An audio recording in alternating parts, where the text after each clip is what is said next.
here to give you an honest review of the stackable storage kitchen drawers. First thing we're going to do is just put this together. It comes with very easy instructions. These little rubber thingamajiggies, put them on the bottom in each corner here.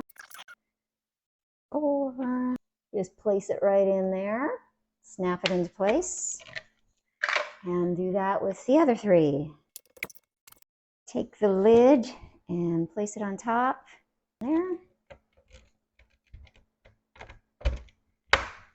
Snap it into place, ready for the drawer.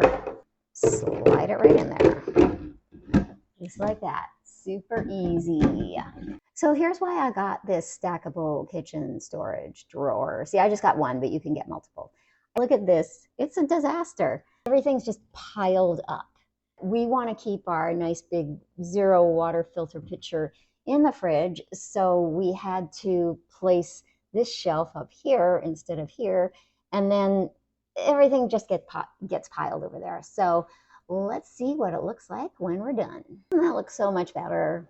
So now I can just open the drawer, open the drawer, and everything is just easy to access. Just pull out whatever I need, put it back. I've got, and then there's this top shelf, so it creates a shelf, so I can put a couple of things up there. And then there's also room over here to put this. So much better.